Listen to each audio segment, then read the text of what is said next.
Welcome back, America. I'm Hugh Hewitt. As I said, we'll get inflation data and a bunch of other economic data later today, but the script for November is already written. Bidenomics is on the ballot, as is Joe Biden and the failed immigration policies.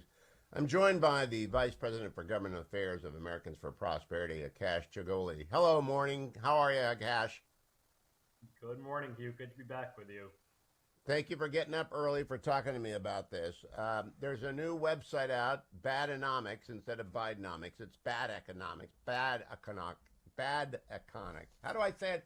Bad Economics. B-A-D economics.com. B-A-D, badeconomics.com. What's that about, Akash?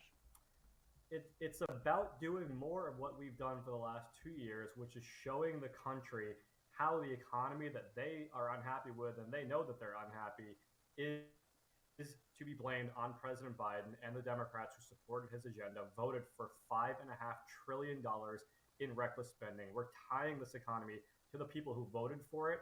And we've got a huge announcement coming next week. This website is one. We launched an ad campaign yesterday in some of these Senate states where there's tight races coming up later this fall. Same in these House districts. We've got an even bigger announcement, one that President Biden and his allies are not going to be happy with. Timed around the State of the Union. So while this is a fun one, folks should keep an eye out for more from Americans for Prosperity next week. Now, Akash, what do you expect him to say? I mean, I don't know what he says about the economy that isn't a lie, and he gets fact-checked immediately. There isn't any good news. Yesterday, they reduced they looked backwards and they had to adjust downward the GDP numbers. The new GDP number came in under what? It's not recessionary yet, but I'm expecting a recession. What can he possibly say in the State of the Union? I actually think that we have a good idea of what he's going to say, which is he's going to take snippets in time. If the data are okay right now, he's going to claim victory, right? Oh, inflation is lower than it was 2 years ago. Look at the job growth. We're on the right track, things like that. But the fact of the matter is inflation is a thing people are concerned about, and they don't see it as a snippet in time, Hugh. Even if the most recent inflation data point or the last couple months are better than they were a year ago or 2 years ago, it still means that we've had 2 years in total of inflation that's harming the American people. The American people are spending more than $11,000 more today for the same quality of life as they had 2 years ago. That's not something one data point in time can disprove. So that's what I expect to hear from him. And as far as what the politics of that mean, you know what we're going to hear. It's going to be that Republicans are blocking his agenda. And if only he had Republicans get out of the way, and so he could do more spending and more tax hikes and more regulations and more big government, then our lives would be better off, as though big government didn't create this problem in the first place. That's basically what I expect to hear from him.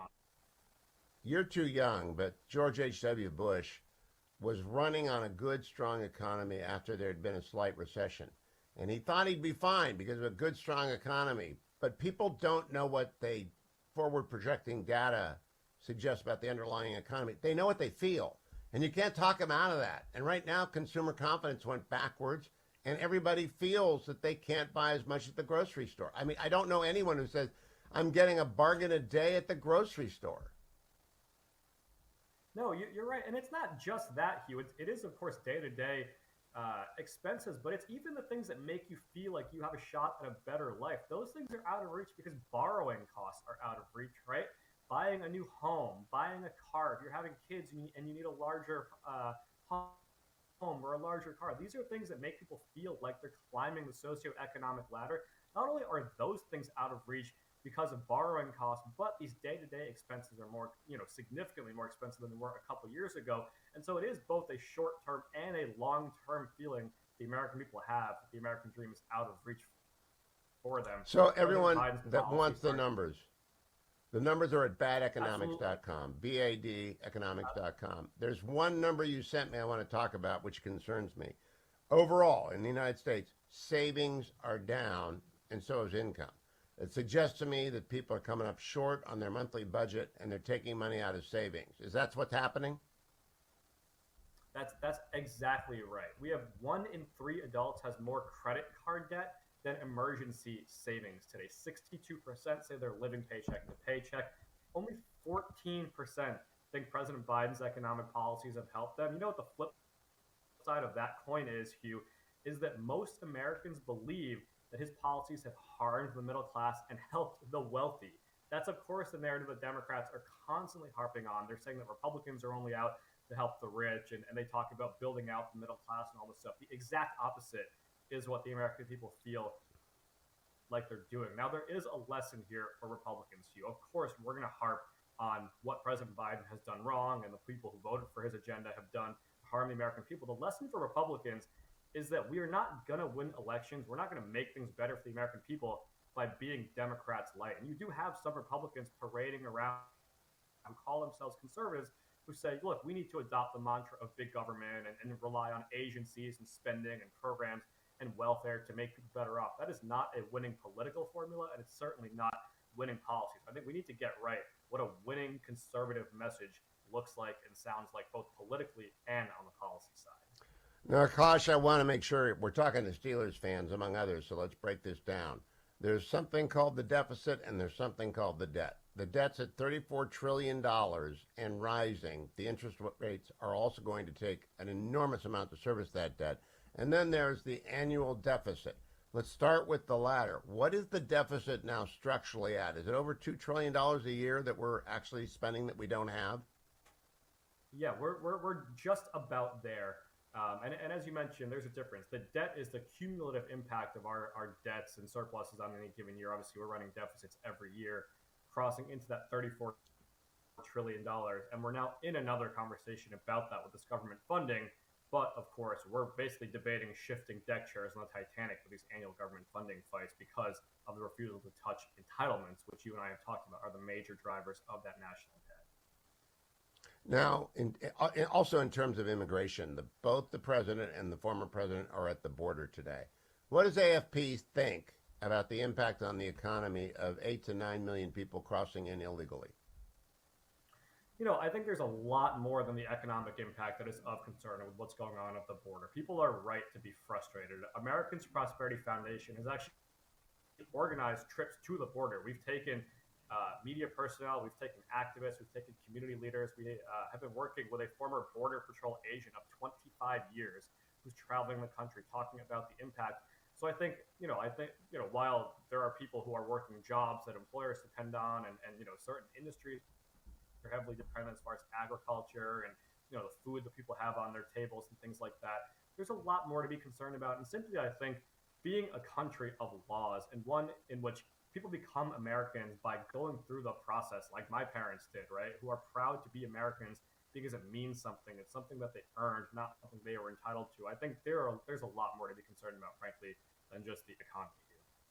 So how do you, if you're his presidential speechwriter, Akash, how do you frame what is a dismal economic record? $5.5 trillion in unnecessary spending, one-time spending, a structural debt of more than $34 trillion. The immigrant. What do you expect them to try and point to that is the shiny object over there that is supposed to make people feel better about him at the State of the Union?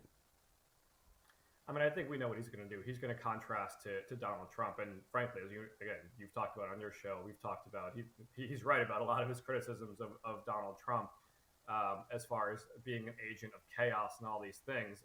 I think, frankly, one of the things the American people may not realize is on a lot of questions, they're frankly the same, right? They're both trade protectionists. They both have terrible records on federal spending.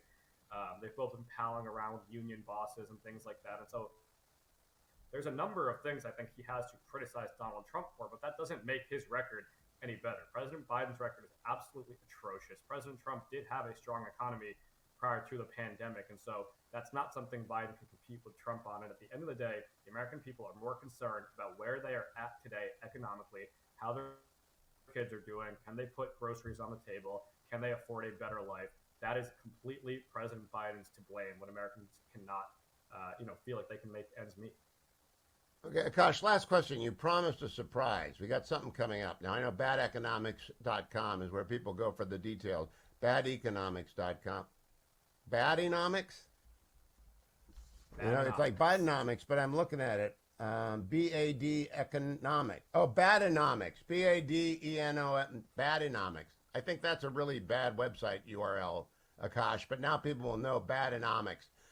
What's there, but what's the special announcement?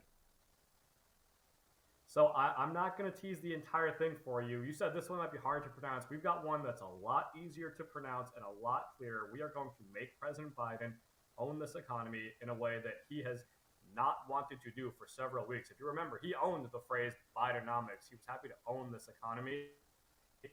They've run away from that when they've sort of had this come to Jesus moment. The American people are actually very unhappy with this economy. We have an ad campaign out now that folks can see all over the country. But the announcement that we're going to make next week is going to tie President Biden and the folks who supported his agenda to this Bidenomics economy in a way that nobody yet has done over the last 3 years. I'm so looking forward to that. Yeah. By that time, I'll be able to pronounce Bidenomics, B-A-D-onomics, Bidenomics.com, but then there'll be a new website. It'll be easier for people like me to pronounce. Akash, thank you so much, the Vice President for Governmental Affairs at Americans for Prosperity. AmericansForProsperity.org is where you go to join it and become a member.